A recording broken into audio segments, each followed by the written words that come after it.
Hey everybody! In this video I'm going to teach you how to aim in Fortnite. The first thing you have to do to improve your aim is find good sensitivity settings.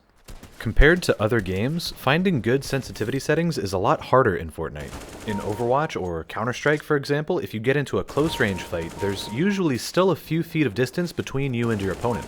If you get into a long range fight, your opponent is never so far away that you can barely see them. In Fortnite though, because of building and editing, your close range fights happen in much closer range.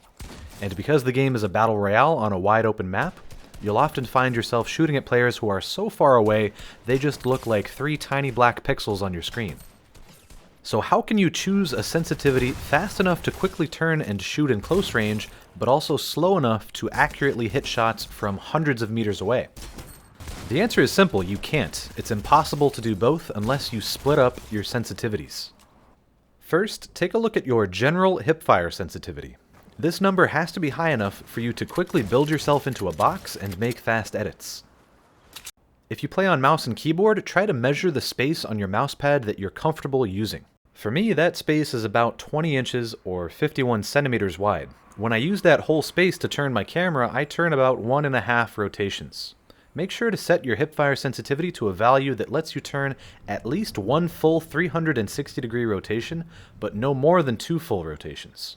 With this sensitivity, I can quickly build, edit, and shoot in close range, but it's really difficult to shoot players at medium or long range. This is where targeting sensitivity comes in.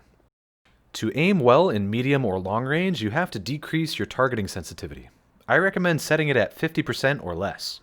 Personally, my targeting sensitivity is set to 1/3 of my hipfire sensitivity, and this has drastically improved my accuracy in medium and long range. The last setting you'll need to change is scoped sensitivity.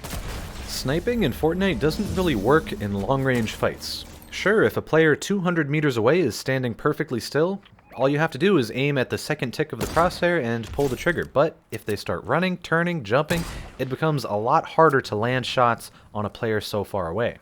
In this situation, I'd be much better off using an AR or even a pistol to damage the player. What this means is that snipers are much more effective in medium range, where you don't have to lead the target quite as much. Because of the camera zoom though, you'll need to have faster aim to keep your target on your screen. That means your scoped sensitivity should actually be higher than your targeting sensitivity. If you play Fortnite on a controller, all these same rules apply. Your general hipfire sensitivity needs to be high enough for you to quickly turn and shoot an opponent, your targeting sensitivity needs to be low enough for you to hit tap shots from range, and your scoped sensitivity needs to be slightly higher still for hitting mid-range sniper quickscopes. On top of all that, your building and editing sensitivities should be extremely high on controller. This lets you quickly build yourself into a box and make edit plays in close range. If you're not sure exactly what settings to use, look up your favorite pro Fortnite player and try copying their specific settings. See if it works for you, and if not, make small changes until you're comfortable. Once you find a good sensitivity setting, you have to start training your aim. I think the best way to do that is by playing the Combine game mode. A lot of people would recommend aim training programs like Kovacs, Aim Hero, Aim Lab, Aimtastic. All of those are good tools to use, but they don't have the same third-person perspective as Fortnite, and they don't split up hipfire, targeting, and scoped sensitivities in the same way. There are creative mode aim training maps in Fortnite, but even those only include zombies or stationary target dummies. You don't get to practice shooting moving or jumping targets that actually look like real players, but in the Combine, you do. Once you load in, you need to practice self-control. You're not going to improve your aim if you just fly through the course as fast as possible. I know you all want to have the fastest time out of all your friends, but calm down. Your goal here is improvement, not evaluation. With the goal of improving, try to focus on one aspect of your aim for at least 10 to 15 minutes at a time. In general, there are 3 distinct types of aiming that you need to practice: flick aim, tracking aim, and reactive aim. Flick aim refers to your ability to quickly turn and shoot a target that you weren't aiming at. To practice flick aim in the Combine, aim at some object like this lantern and try to flick your crosshair to the target's head, shoot, and then bring your crosshair back to where it was. An important part of flick aim is shot timing. When you move your aim this quickly, it's hard to be accurate. Practice flicking across your target and try your best to time your shot during the flick. If you practice your flick shots, you'll find yourself performing much better in close-range box fights. The next type of aim is tracking aim. This is your ability to keep your crosshair on a moving target. In the Combine, practice following targets with your crosshair. Try aiming from above your target to get used to different angles. The more you practice tracking, the more you'll find yourself lasering players with your AR, pistol, or SMG. What the hell was that? The last type of aim is Reactive Aim. This is your ability to quickly hit a target that appears on your screen.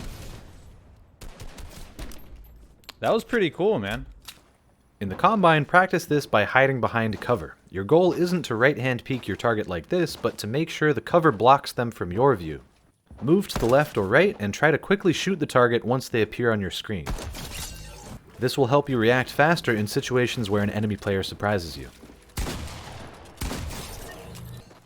At some point, you'll get tired of training your aim and you'll want to go test your skills in real game modes. Before you do that, play one more round of the Combine and try to sweat a little bit. Try to put in the absolute maximum amount of effort to outplay these target dummies. Use all your knowledge of building, editing, movement, and aim. It looks stupid and pointless, but it seriously helps, no matter what skill level you think you're at. It helps you get used to quickly switching between building and shooting, it makes you more comfortable with different flick shot angles after confirming different edits, and it helps you learn to move around cover to find perfect right-hand peek angles.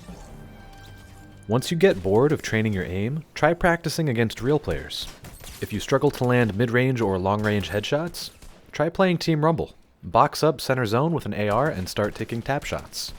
If you have trouble with close-range shotgun flicks, try out Playground Phil on a Turtle Wars map. I'll leave the code for my own map in the description below the video. I hope you guys start practicing your aim using everything I've talked about in this video. With just 5 minutes of practice, you should find yourself confirming kills much more easily. Remember though, it takes active effort. To hit headshots, you have to tell yourself to aim for headshots. Then let's try to aim for headshots. If your aim still isn't improving, here's the last trick you can try. Go to the item shop, click support a creator, and type Billy-bicep. If you'd like to see how I warm up my aim, or if you'd like to ask a question, go ahead and follow my Twitch channel at twitch.tv/Billy_bicep.